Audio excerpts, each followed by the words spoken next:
Laking punong kahoy oh. So yun guys, for today's video ay mag-outing kami ni GF. At meron ako pupuntahan ditong dagat sa Santa Magdalena. Magpipishing tayo diretso. So titignan natin kung makakahuli tayo. And syempre, sarap ngayon mag swimming dahil Sunday mga tol. Maghahanap tayo ng mapapaliguan dito. At marami ditong beach resort dito sa may Santa Magdalena going to Matnog. Sa Matnog kasi ang karamihan na pwede nyo paliguan is isla. Kilala yung Matnog sa magandang isla na meron sila. Ganda ng tanawin dito oh. So pupunta tayo ng Santa Magdalena mga tol. Santa Magdalena proper. Marami dong beach resort. Dito minsan na din ako dito pumasok mga tol oh. Wow, shit, ang ganda ng panahon. Ito yung Devil's Corner na madalas natin dinadaanan. Pararamdaman ko na yung simoy ng dagat. Hey!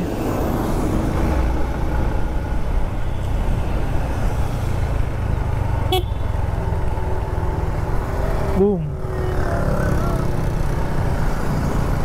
Kuya as... Ha? Hirap pala dito pag nag-overshoot kayo mga tol. Shoot kayo dyan sa kali oh.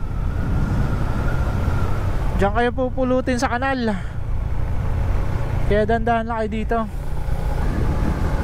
Dito na tayo papasok. Sana ba yun? Ako nakalimutan ko na.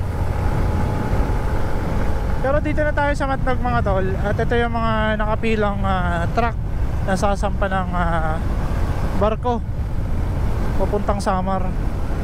Saan na yun? Hinahanap ko yung crossing papasok going to Santa Magdalena. Nadaanan na ba namin? Mukhang di pa naman. Sa unahan pa ata.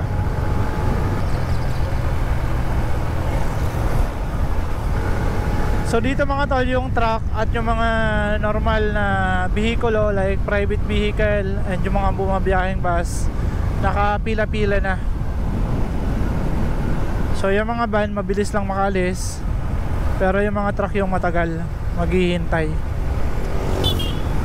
Okay, malapit na. Ito pala yung dapat nyo tandaan, yung pinakahuling ayun o, checkpoint. Tsaka dito kayo magbabayad ng ticket. Ayan o, napakabilis na dyan kumuha ng ticket. Yun, nakikita ko na yung signage. Pasok tayo dun. Okay, pasukin na natin. Tawid na tayo.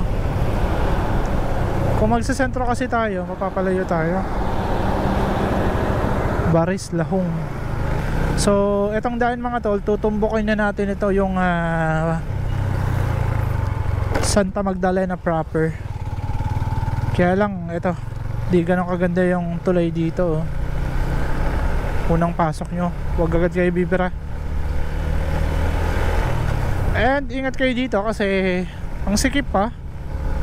2 lanes, daming aso, parang mga moto shop. Kaya sureball na merong mga lalabas na motor dyan para umuwi na kasi tapos na magpaayos. Alright, ito yung typical na daanan papuntang Santa Magdalena. Kasi meron naman sa sentro ng Matnog kung gusto mo dun dumaan. And dadaanan mo yung malawak na coastal area or coastal road ng Matnog. Dadaanan mo yun papuntang Santa Magdalena. Pero dito, di na tayo dadaan doon. Parang shortcut to and alternate road para di na tayo dagdag traffic sa Matnog. Mabahay naman dito, mabata nga lang. Ayan o, tawid naman tawid yung mga bata. Kaya ingat kasi yung mga aso. And meron din tayo makakasalubong dito ng mga truck na palabas. Ayan o, ganyan o, mga flammable truck. Kasi meron dito mga nagnenegosyo ng gasolina.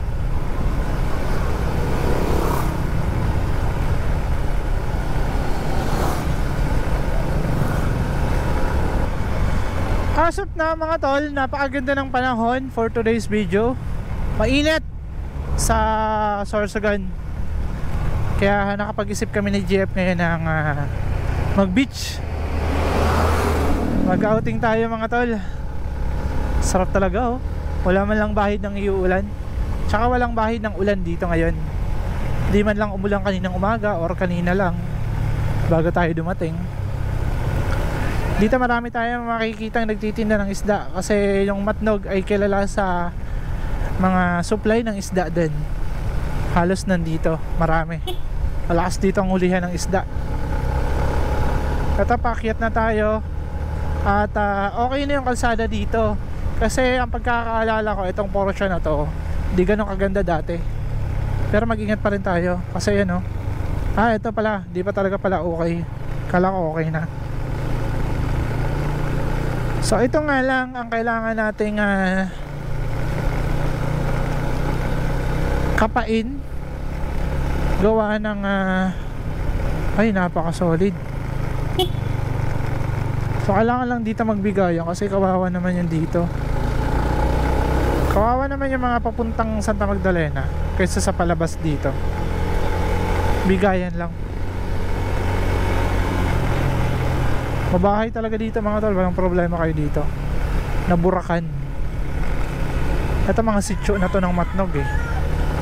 Pero doon pagdating natin ng pinaka-crossing, kung saan din kayo lalabas kapag galing kayo ng sentro ng Matnog, ay di ko alam kung sakop pa ng Matnog or sakop na ng Santa Magdalena proper.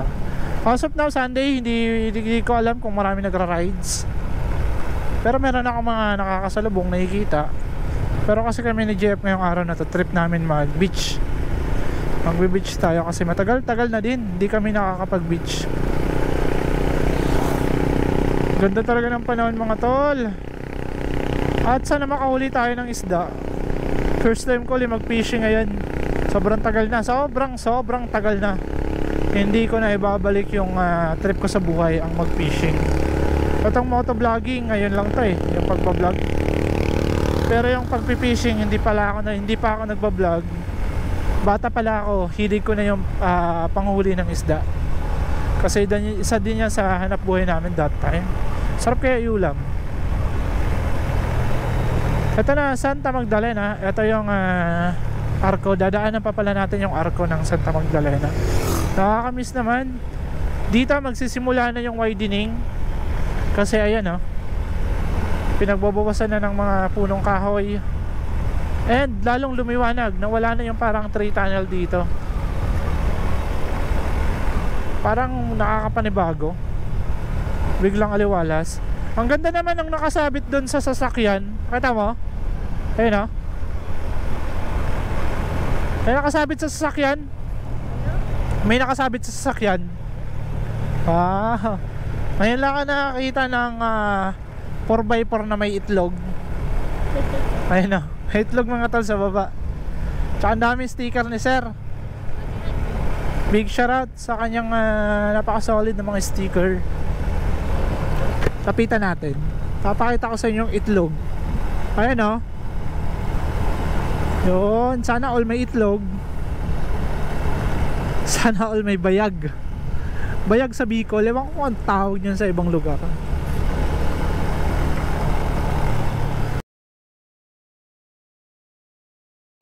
Alright, bigayan lang doon. Daming sticker nila sir oh. Nakakaporma kapag maraming sticker nakalagay sa ganyan oh. Bicolano. Mukha bang vlogger sir. Ang dami off-road. Parang sumasabak to sa 4x4 trail si sir, yung driver nito. Parang hilig din niya. Kawawa naman yung itlog. Nangingitim na. Nangingitim na yung itlog. Tuwan-tuwa si kuya yung nasa likod natin. Nakita niya yung itlog ng sasakyan na to. Shoutout kay sir kung sino yung may-ari nito. Baka kilala nyo, mention nyo na. Hingin nyo yung itlog. Saan kaya yan nabibili? Pwede yan sa ilalim ng top box eh. Sabit mo lang. Grabe. Nakaka good vibes.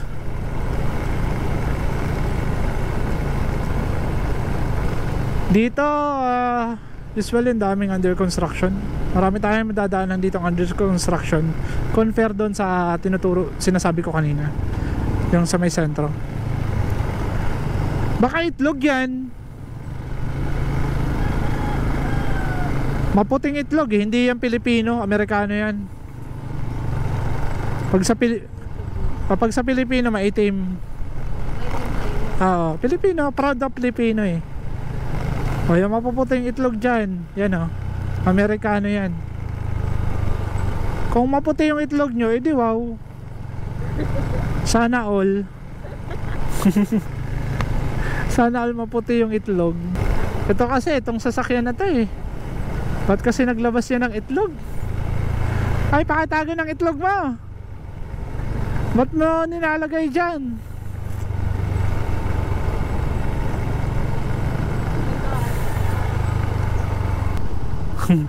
So ito mga tol yung crossing na sinasabi ko sa inyo.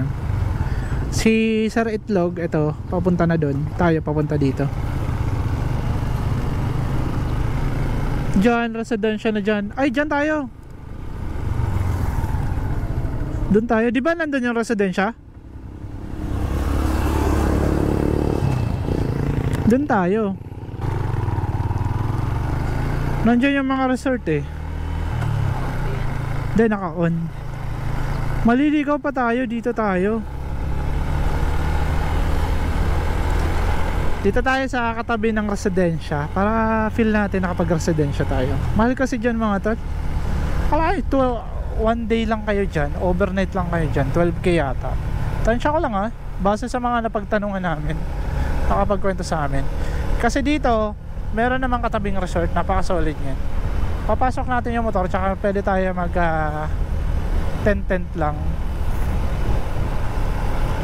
Eh, baka maraming tao.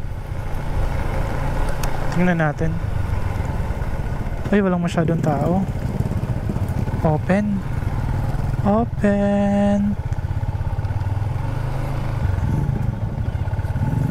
Sige, baba na.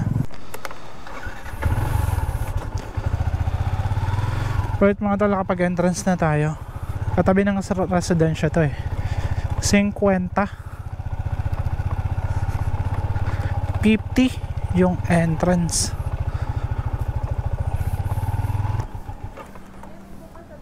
Oo. Yun, okay na sa kanya dun.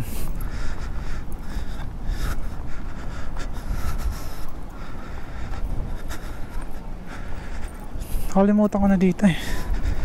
Goods na tayo dito. Uy, sarap ng isda.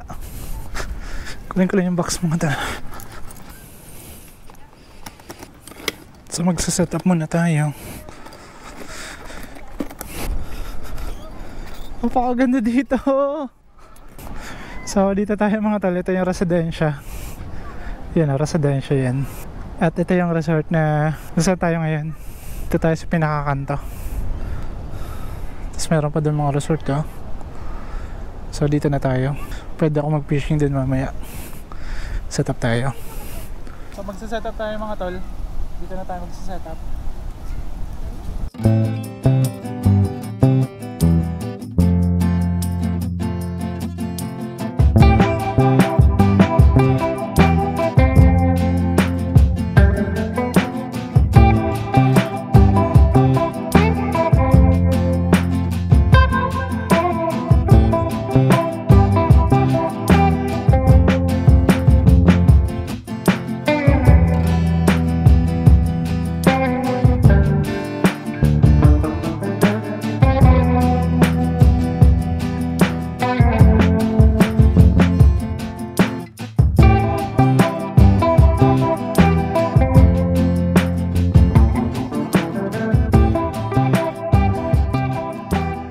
So alright mga tol, ito yung beach kung saan tayo ngayon. At doon kami nakapwesto. Hindi kami nagbayad ng cottage. Kasi meron naman mga cottage dito. Yan o. Ganda ng buhangin nila dito. Papakita ko lang setup sa inyo. Ayan o. So ito yung setup namin. Nagdala ako ng camping chair, camping table, tsaka canopy. And pull para additional na paglalagyan natin ng tali. So ito lang. So ito mga talalobat tayo. So ito yung setup namin ni GF. Kanina nga nagdala, sabi ko nga nagdala ako ng camping table, camping chair, and pagkain, bumili na lang kami, di na kami nagluto para hindi hassle, and para hindi na kami mag-rent ng cottage, which is dagdag pa sa babayaran mga tol at gastos. Shoutout nga pala sa Masid Clothing dito sa napakagandang cup natin, sobrang solid na Sir Jayo. Ang ganda. Ito yung Santa Magdalena beachfront. Ito residensya, mahal dyan, dito lang tayo, simpleng buhay lang. Yan, alin naman tayo dito mag-enjoy ng ganito lang. Eh, mamaya magpipishing ako kasi meron akong dalang fishing rod. Nangingisda tayo. Ganda ng dagat, solid mga tol. Kakain muna kami. Tara, kain tayo. So ito yung ulam namin mga tol, manok tsaka 3 kaanin. Bumili na lang kami, di na kami nagluto, or di na kami nagdala ng pangluto para hindi hassle. So ito na lang yung ulam namin, kaya lang wala kami lalagyan, kaya ang gagawin namin magkakamay, and dito na kami kakain, dyan na sa plastic na yan. Let's go, let's eat.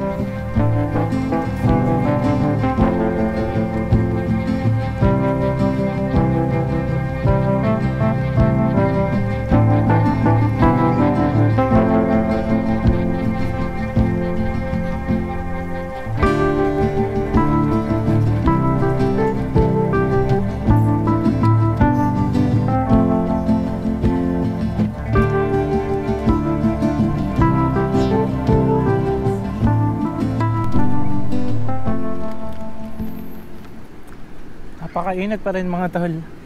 So pupunta tayo doon kasi magpipishing tayo. Ito sa setup ko pa lang. Ito yung rod natin. Yan, made of fiberglass. Siguro matibay naman. Yan, fiberglass. Sabi dito, stronger fiberglass. Let's see kung makahuli tayo ng tuna at kung gaano to katibay. So setup ko muna mga tol. So ito mga tol yung paminwit natin. Ayun, artificial. Tingnan natin kung makakahuli to. Artificial. So let's see. It's fishing time. Sorry guys, magpipishing tayo. Sumabit pa. Doon tayo pupunta. Hindi ko na dadalhin yung camera.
So alright guys, take up na kami dito ni JF.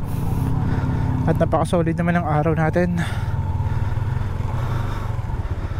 Nakapag-swimming tayo for today's video. Kalimutan ko pangalan nito eh. Katabi lang to ng residensya eh. Dalawa kasi to. Ito yung isa. Balading yun. Ito Casita. So yung balading yung medyo malawak yung space nila. Tsaka ito na yung residensya. Halos parehas lang naman eh. Parehas lang naman dagat. Facility lang yung pinagkaiba. Alright. So uwi na tayo mga tol.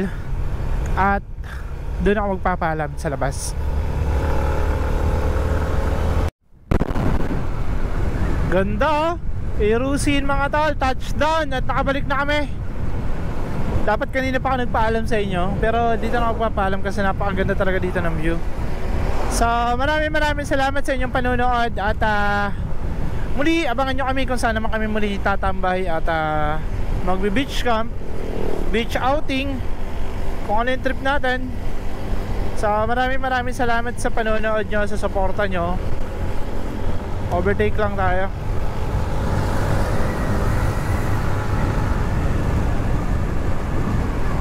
So maraming salamat sa mga sponsor natin. Ang Shifa Tires, Shifa Philippines, J2B Consumer Goods Trading, ang SM City Sorsogon, Kasiguro Printing Shop, Printing Services in front of Kasiguran Municipal Hall.